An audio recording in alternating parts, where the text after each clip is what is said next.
तो हेलो दोस्तों, कैसे हैं आप लोग। आशा करता हूँ सही हैं और ट्वेल्थ की पढ़ाई करना शुरू कर दिए होंगे।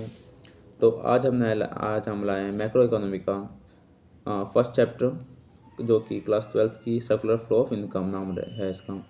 और इसमें बेस्ट फ्री नोट्स मिलेंगे और बेस्ट एक्सप्लेनेशन रहेगी, जिससे आपको पूरा चैप्टर सही से समझ आ जाएगा आराम से।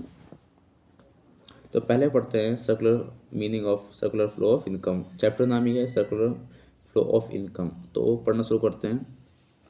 It refer to cycle of a generation of income in the production process. मतलब कि क्या है, यह एक साइकिल को दर्शाता है जो कि जनरेशन ऑफ इनकम पैसा बनाने की प्रक्रिया को दिखाता है।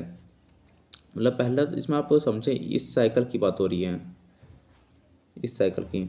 तो पहला प्रोडक्शन फेज जिसमें हो रही है जनरेशन ऑफ इनकम की, यहाँ पैसा बन चुका है, ठीक है। और वो पैसा, दूसरा पढ़ते हैं, it's distribution among the factor of production and finally. इसका मतलब यह है कि जो पैसा बना है, अब वो कहाँ चला गया, जिसने हाउस होल्ड के पास पैसा चला गया। क्यों? क्योंकि हाउस होल्ड ने फर्म्स को फैक्टर ऑफ प्रोडक्शन दिया था, जैसे कि ज़मीन दी थी, लेबर दिए थे, इसके बदले उनको पैसा पैसा मिलना चाहिए। पैसा मिला, तो अब पैसा जा चुका है किसके पास, हाउस होल्ड के पास। इनकम फेज जिसे कहते हैं इनकम फेज। अब इनकम फेज उनके पास अब पैसा आ चुका है किसके पास, हाउस होल्ड के पास। तो हाउस होल्ड अब अपनी ज़रूरतमंद की चीज़ें खरीदेंगे।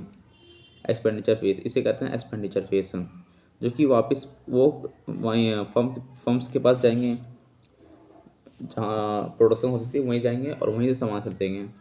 और वहीं से सामान खरीदेंगे तो पैसे देंगे उसको। तो ये साइकिल को ही हम कहते हैं सर्कुलर फ्लो ऑफ इनकम। इसका मतलब क्या है, पहला पैसा प्रोडक्शन जनरेशन, मतलब कि जहाँ पैसा जनरेट हुआ वहीं पर पैसा इनकम का जनरेशन हुआ। दूसरा इनकम फेस, अब पैसा आ चुका है हाउस होल्ड के पास। अब हाउस होल्ड के पास जो सामान खरीदेंगे तो उसके बाद पैसा वापस आ जाएगा फर्म्स के पास, ठीक है। तो इसी को कहते हैं meaning of circular flow of income. इसमें तीन चीज़ हो रही है, पहले जनरेशन हो रही है, दूसरा डिस्ट्रीब्यूशन हो रहा है, और तीसरा हो रहा है डिस्पोजिशन, मतलब कि वापस पैसा उसके पास फर्म्स के पास आ जाता है। आशा करता हूँ सही हो, समझ आया होगा आपको। अब बात करते हैं face of circular flow of income. इसके फेस कितने होते हैं, इसके फेस होते हैं तीन। पहले जनरेशन, दूसरा होता है डिस्ट्रीब्यूशन, तीसरा होता है डिस्पोजिशन। अभी जो हमने पढ़ा था, तो पहले पढ़ते हैं जनरेशन के बारे में। जनरेशन मतलब कि पैसा को जनरेट करना। In this face firms produce good and service with the help of factor service. Factor service मतलब कि अलग अलग सर्विस के हेल्प से फर्म्स प्रोड्यूस करती गुड एंड सर्विस। जैसे कि वो सर्विस क्या क्या हो सकते हैं, तो लेबर हो गया, ज़मीन हो गई, एंटरप्रेन्योरशिप हो गया, ठीक है। ये सब चीज़ें फैक्टर सर्विस आती है। फैक्टर सर्विस को देते हैं हाउस होल्ड ही फर्म्स को देते हैं, ठीक है। और दूसरा पड़ता है डिस्ट्रीब्यूशन फेस। इसका मतलब क्या है, जो फर्म्स ने अब पैसा बना लिया अपना, ठीक है, तो अब वो हाउस होल्ड को पैसा देगी किसके लिए, जब उन्होंने, जो हाउस होल्ड ने फर्म्स को दिया था रेंट, वो सब दिया था, ज़मीन दी थी तो इसके बदले उनको रेंट मिलेगा, लेबर दिया था जिसके बदले उनको वेजेस मिलेंगे। तो ये सब है। पढ़ना शुरू करते हैं। This phase involve the flow of factor income. इसमें फैक्टर इनकम दिखाया जाता है, क्योंकि जो कि होते हैं रेंट, वेजेस, इंटरेस्ट और profit from firm to household. Firms देती है हाउस होल्ड को, ठीक है। अब तीसरा है डिस्पोजिशन फेस। पहले इसका आप मीनिंग समझिए। डिस्पोजिशन, जो पैसा है वो वापस उसके पास जा रहा है। जैसे ये फोटो में देख सकते हैं आप, जो हाउस होल्ड है वो फर्म्स को पैसा वापस दे रही है। इसका क्यों दे रही है, मीनिंग समझते हैं।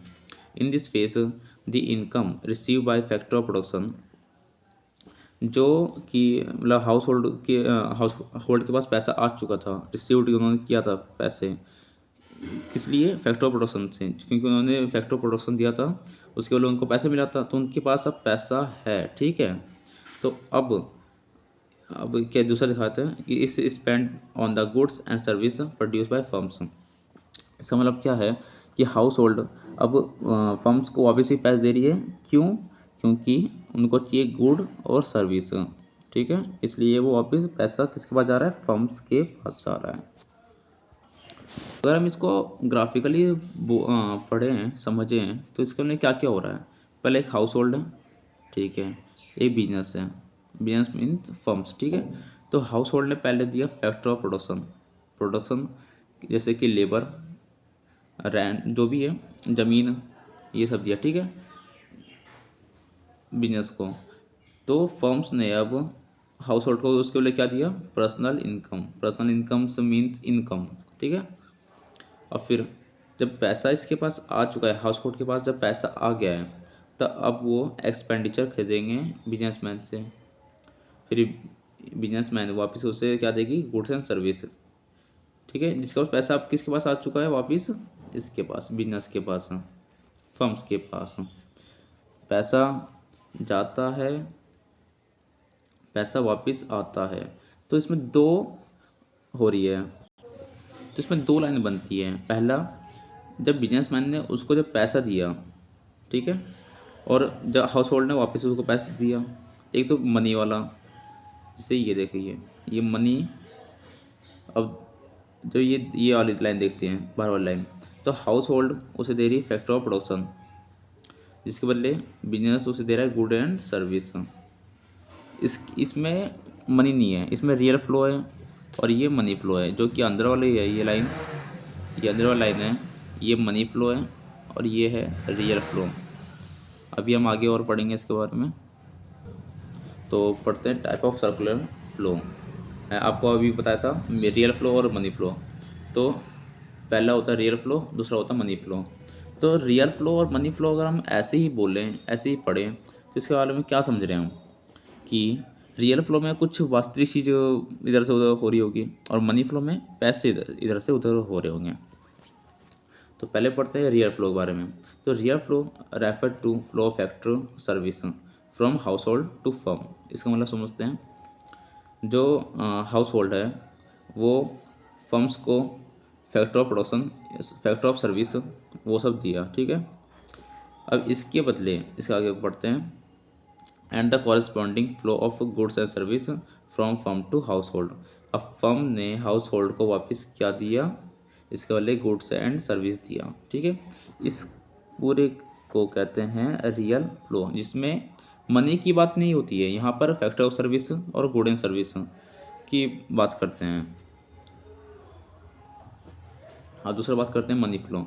तो money flow refer to factor payment from firm to household for their factor service. मतलब क्या है कि जब फर्म ने हाउस होल्ड को पैसा दिया, क्यों दिया, क्योंकि हाउस होल्ड ने फर्म को दिए थे ज़मीन और लेबर, इसके बदले उन्होंने रेंट दिया, वेजेस दिया, इंटरेस्ट, प्रॉफिट, ये सब दिया, ठीक है। अब हाउस होल्ड, तो अब हाउस होल्ड के पास पैसा आ चुका है, तो अब हाउस होल्ड फर्म्स के पास कंजप्शन एक्सपेंडिचर जैसे किया, उनको चाहिए गुड एंड सर्विस, तो अब पैसा वापस जा चुका है फर्म्स के पास। ये पूरे जो साइकिल चल रही है इसमें पैसों का हो रहा है, पैसे फर्म्स ने पहले हाउस होल्ड को दिया पैसा, फिर हाउस होल्ड ने वापस पैसा दिया फर्म्स को, तो ये पैसे को दर्शाता है, तो उसे कहते हैं मनी फ्लो। इसे हम पढ़ते हैं फिर से। Money flow refer to factor payment from firm to household, ठीक है। फर्म ने हाउस होल्ड को पैसा दिया for factor payment and corresponding flow of consumption expenditure from household to firm for purchase of a good and service purchase by the firm, ठीक है। I hope समझाया हो आपने। इसका मतलब क्या है कि हाउस होल्ड ने फिर से फर्म्स को पैसे दिया, क्यों, क्योंकि उनको चाहिए था एक्सपेंडिचर जैसे कि गुड एंड सर्विस। अब पढ़ते हैं differentiate between real flow and money flow. ये काफ़ी बार पूछा जाता है पेपरों में, तो इसका पढ़ सकते हैं। पहले पढ़ते हैं रियल फ्लो और मनी फ्लो की meaning. The flow of goods and service between the two sector, the flow of good and service between the two sector of an economy, house hold and function. मतलब इसमें क्या है, ये सिर्फ इसमें to sector होते हैं जिसमें गुड्स एंड सर्विस का फ्लो होता है और इसमें होता है मनी का, ठीक है। दो इसमें चीज़ें, इसमें गुड एंड सर्विस का फ्लो होता है, इसमें होता है मनी का, बात खत्म। अब पढ़ते हैं काइंड ऑफ एक्सचेंज, किस तरह वो एक्सचेंज करते हैं चीज़ों को।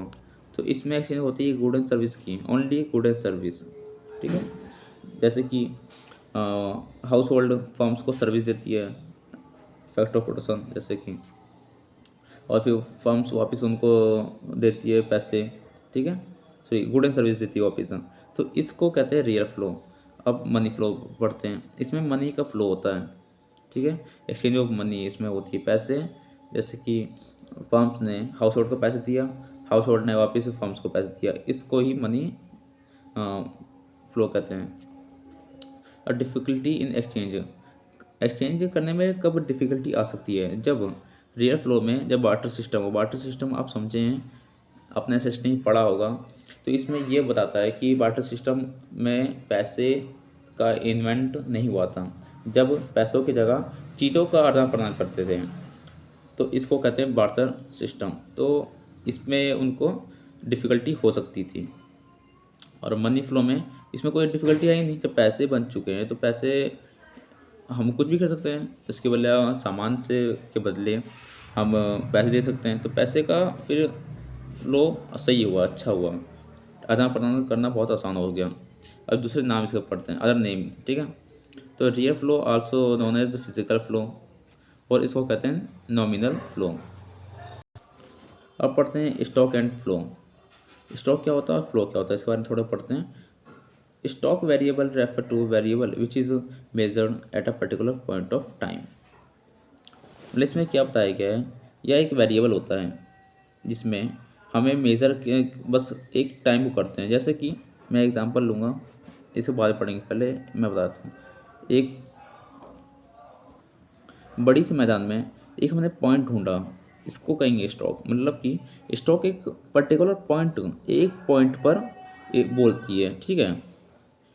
इसके बाद अब फ्लो में बताऊंगा तो आपको पूरी क्लैरिटी आ जाएगी। एक एग्जांपल समझते हैं। एग्जांपल पढ़ें तो stock of good in the godown as a 31 January 2011। इसका मतलब क्या है, एक स्पेसिफिक डेट दे रखी है, ठीक है। मैं बोला आपको कि पूरे मैदान में एक पॉइंट जैसा, ठीक है, पूरे साल में इन्होंने एक डेट दे दी, तो इसको स्टॉक कहते हैं। स्टॉक मतलब एक पर्टिकुलर पॉइंट, एक बिंदु, ठीक है, एक स्पेसिफिक पॉइंट, इसे कहते हैं स्टॉक।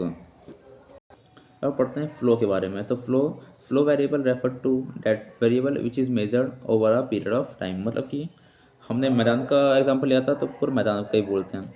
मैदान लिया तो इसमें पूरे मैदान में कितने पॉइंट है, कितने सारे पॉइंट हैं, उसमें उसको कहते हैं फ्लो, पूरे को, ठीक है। एग्जांपल समझते हैं। Production of a good during January 2011, मतलब कि पूरा साल में कितना प्रोडक्शन हुआ उसके बारे में। तो इसमें पूरा पूरा मतलब बता रहा है कि यहाँ से लेकर यहाँ तक, ठीक है। इसमें टाइम डायमेंशन होता है, मतलब कि बीच में गैप होता है। जैसे कि 2011 से 2012 तक, ऐसा इसे कहते हैं टाइम डायमेंशन। तो ये होता है इसके अंदर, और स्टॉक के अंदर नहीं होता है। स्टॉक के अंदर एक स्पेसिफिक डेट देती है, स्पेसिफिक पॉइंट देता है, ठीक है। इसमें ओवर बताता है, over of period of time. अब पढ़ते हैं difference between stock and flow. तो स्टॉक और फ्लो का पहले मीनिंग समझते हैं। Stock variable refer to that variable which is measured at a particular point of time, ठीक है, एक पॉइंट पर, और इसमें होता है over a period of time. दूसरा इसमें होता है टाइम डायमेंशन की बात करते हैं। तो स्टॉक में टाइम डायमेंशन नहीं होता, मतलब कि इसमें एक स्पेसिफिक डेट देती है, कोई भी टाइम डायमेंशन मतलब कि पूरा 2018 नहीं देगा, ऐसा मतलब पूरी साल नहीं देगा, पूरा मतलब अगर मैं मैदान का वापस एग्जांपल लूँ तो पूरा मैदान नहीं देगा, एक पॉइंट देगा, ठीक है। फ्लो में पूरी मैदान देगा, मतलब कि ओवर ऑफ डायमेंशन, मतलब डायमेंशन देगा, ठीक है। अब बात करें नेचर ऑफ कॉन्सेप्ट, इसे हम स्टैटिक्स कॉन्सेप्ट बोलते हैं। मतलब स्टैटिक्स में हमें एक स्पेसिफिक नंबर देता है, जैसे कि 12, 13, 14, एक स्पेसिफिक दे रहा है। इसमें होता है डायनेमिक। डायनेमिक मतलब कि वही पूरा, इसमें बोल दे 2012 से लेकर 2016 तक, 2017 तक, ठीक है। एग्जाम्पल बात करें, population of India as on 31 से, मतलब एक स्पेसिफिक डेट दे रहा है, देखिए आप, स्पेसिफिक डेट दे रहा है। इसमें दूसरे पढ़े इस फ्लो का, तो नंबर ऑफ बर्थ ड्यूरिंग 2018, पूरे 2018 में बर्थ रेट क्या है, ठीक है, आपको समझ आ गया होगा। अभी एक लास्ट टॉपिक है, पढ़ते हैं circular flow in a simple economics. अब बात करें तो सर्कुलर फ्लो में ना 4 चीज़ें होती हैं। पहला होता है हाउस होल्ड होता है, दूसरा होता है फर्म्स, और तीसरा होता है गवर्नमेंट, और फोर्थ होता है फॉरेन कंट्रीज़ हो गया, और रेस्ट ऑफ द वर्ल्ड इसे कहते हैं। तो अगर हम सिंपल इकोनॉमी बात करें तो सिर्फ इसमें आता है फर्म्स आते हैं, और दूसरा आता है हमारा हाउस होल्ड। ये फॉरेन कंट्री और गवर्नमेंट नहीं आती है। तो हम सिर्फ ओनली ये बात करेंगे हाउस होल्ड और फर्म्स के बीच की जो इकोनॉमिक्स होती है उसके बारे में पढ़ेंगे। इसे कहते हैं simple economy. A simple economy assume the existence of only 2 sector. मैं आपको बताया था अभी, वैसे एक्चुअली में फोर्थ सेक्टर होते हैं, पर इसमें सिर्फ 2 सेक्टर बात करेंगे, हाउस होल्ड और फर्म। तो household are the owner, इसमें मतलब कुछ एग्जेप्शन मान जाता है कि इसको आप मानेंगे तभी ये काम करेगा। तो पहला क्या है, household are the owner of factor of production and consumer of goods and service. तो हाउस होल्ड बना रही है फैक्टर ऑफ प्रोडक्शन से गुड एंड सर्विस बना रही है, ठीक है। और दूसरा क्या है, firm produce good and service and sell them to the household, मतलब कि जो फर्म्स गुड एंड सर्विस बना रही है वो सारा हाउस होल्ड ले रही है, हाउस होल्ड ही सब गुड एंड सर्विस खरीद रही है। ऐसा इसमें एग्जेप्शन बोलते हैं, तभी ये काम करता है। तो it is the simplest form of closed economy, इसे हम क्लोज्ड इकोनॉमी बोलते हैं। It is the simplest form of closed economy in which there is no government sector and foreign trade, मतलब कि इसमें ना ही कोई गवर्नमेंट होती है और फॉरेन ट्रेड इसमें नहीं होती है। मैं आपको बताया था 4 सेक्टर होते हैं, इसमें 2 सेक्टर नहीं होते हैं, और 2 सेक्टर होते हैं हाउस होल्ड और फर्म्स होते हैं, हाउस होल्ड और फर्म्स ओनली ऑन होते हैं। तो इसमें सिर्फ मतलब ये बोला जाता है कि जो टोटल प्रोडक्शन है वो टोटल कंजप्शन होगा, जो फैक्टर पेमेंट है वो फैक्टर इनकम होगा। मतलब कि पहले बारे में पढ़ते हैं तो टोटल प्रोडक्शन, फर्म्स जितना भी प्रोडक्शन कर रही है वो सारी चीज़ें हाउस होल्ड कंज्यूम कर रही है, ठीक है। और दूसरे क्या होता है, फैक्टर पेमेंट, जितना भी पैसा वो बना रही है फर्म्स वो सारा पैसा इनकम में दे रही है, ठीक है।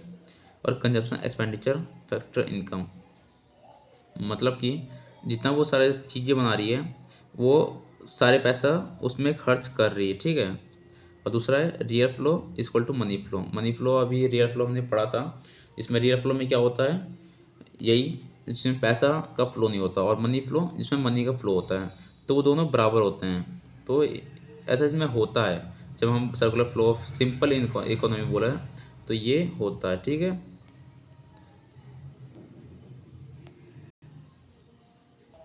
तो आपका चैप्टर ख़त्म होता है। Thanks for watching and like कर दीजिए, सब्सक्राइब कीजिए जब आपको सही लगे, अच्छा लगे। और कोई भी आपको सवाल हो तो आप कमेंट में पूछ सकते हैं, कमेंट सेक्शन आपके लिए खुला है।